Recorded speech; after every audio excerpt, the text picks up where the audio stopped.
Peace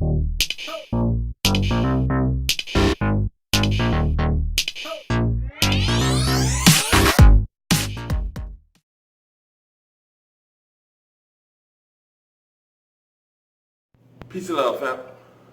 Peace and love, fam. Welcome to the channel. It's your boy Monte. You know who I am. You know what I do. You know how I get down. We're going to get into some information. We're going to deal with fibroids. But first of all, we're going to talk about a tip that you guys can utilize in order to make, again, your search and for health a lot more efficient and effective. What you want to realize, guys, that running, those of you who can still run, or those of you who run on treadmills or run outdoors, and they have something going on called like Black Girls Run and so forth. It's a noble thing to be attempting to do, but if you're trying to lose weight, and you hear me say this over and over again, running is not the key to you losing weight.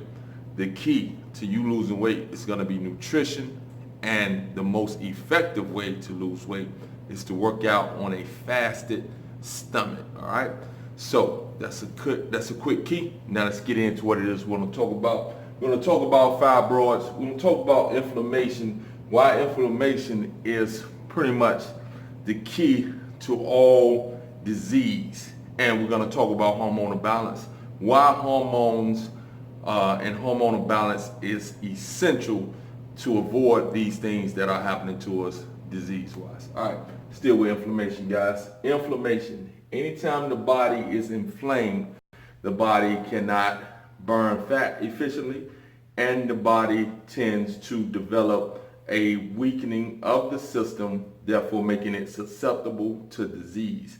There are many things that cause inflammation, and we'll come back to that, all right? So actually, we'll get right into it. Inflammation, sugar, high fructose. These are the top 5 things that are known to cause inflammation in the body. Artificial trans fats, vegetable oils and seeds oil, refined carbs, and processed meats. And all these things, with the processed meat, the vegetable oils, and the seed oils, are usually used in the frying of foods, guys. So you definitely want to avoid fried foods as well. All right, sugar, high fructose, corn syrup, artificial trans fats, vegetable oil, seed oils, refined carbs, processed meats. Refined carbs like your rice, the breads, the bagels, the donuts, all these type of things that we enjoy to eat that taste great but are doing terrible damage to the body. All right, so right here, guys, we have a picture of the woman's inside. Again, if you take all this out and I put a smiley face, it may look like a little head with a ponytail, but this is not a head with a ponytail, guys. All right, so that is the birth canal right here. This right here is the uterus, because we're going to break these things down.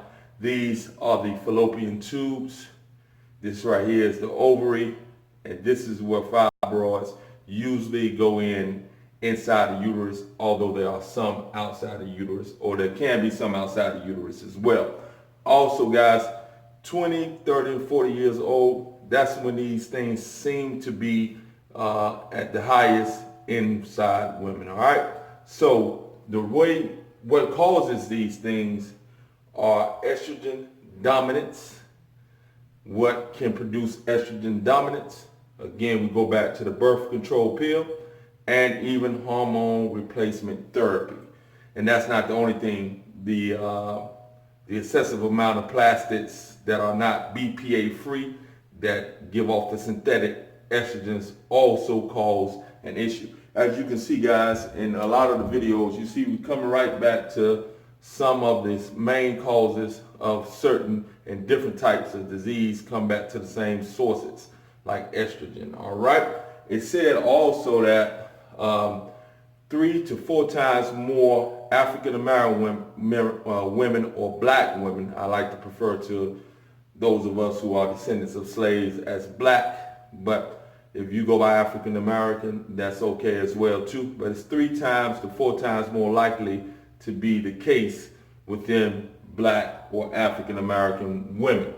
This in part is due to vitamin D deficiency that can be found in the African American or the Black American more so than you can in the white American, because it takes longer for us to be out in the sun in order to absorb the vitamin D from the sun. When I say us, I'm talking about black people.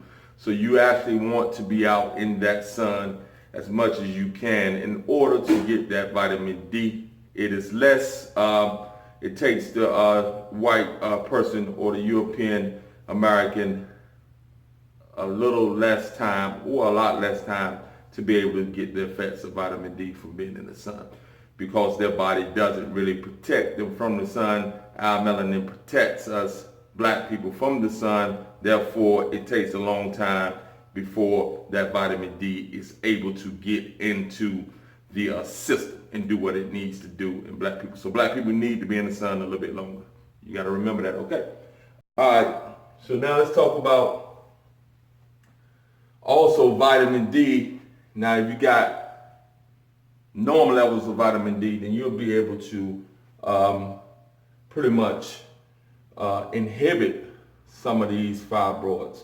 So the lack of vitamin D can help proliferate the fibroids, along with the estrogen dominance, birth control, and hormone replacement therapy. But a sufficient level of vitamin D can help to inhibit the growth of fibroids. All right, so you want to remember that, guys. Now, here are the top five herbs that you can engage in order to try to offset the fibroids. All right, Fenugreek, evening Primerose oil, garlic. Now, garlic, again, I see garlic mentioned a lot of times for a lot of things.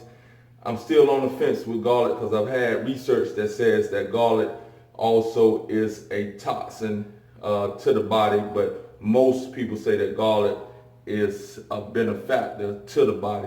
So I got to do more research, all right? Quai and Chasteberry. Chasteberry was in another one of my videos. I forget exactly what we was talking about, but it had something to deal with estrogen for sure. So again, you'll see some of the herbs repeat themselves in the different diseases and different charts that I show where they are beneficial for certain types of ailments. All right. So with that being the case, guys, remember, you want to stay away from sugar, high fructose corn syrup, artificial trans fats, vegetable oils and seed oils, refined carbs, and processed meats. You want to reduce inflammation. The best way to reduce inflammation is to engage in more plant-based eating, absent the refined carbs and the sugars, guys. Anytime that you're heating or cooking foods, then you're creating within that food, because you're having to cook especially foods and meats and dairy that you have to cook or have been prepared at high temperatures.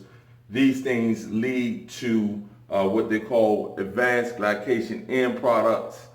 That is an inflammation forming in the body. It's sugar molecules attaching to protein lipids, rendering those proteins unable to be renewed. The body wants to renew its proteins. Also, it creates free radicals, guys. Free radicals are detrimental to the body. All right, guys, thank you for joining me. I hope you had a good time listening to what it is that I had to say. I'm sending you peace and love. Again, guys, I have free workout videos. I have videos on herbs. I have videos on fasting. I have videos on nutrition. I have videos on lifestyle in general. And I also have free workout videos. If you can't find the workout videos, all you got to look is in my library. It's free workout video number 1, 2, 3, 4, 5, 6, 7, 8, 9, 10, all the way up to 50, guys. All right, thank you for joining. Peace and love. Peace.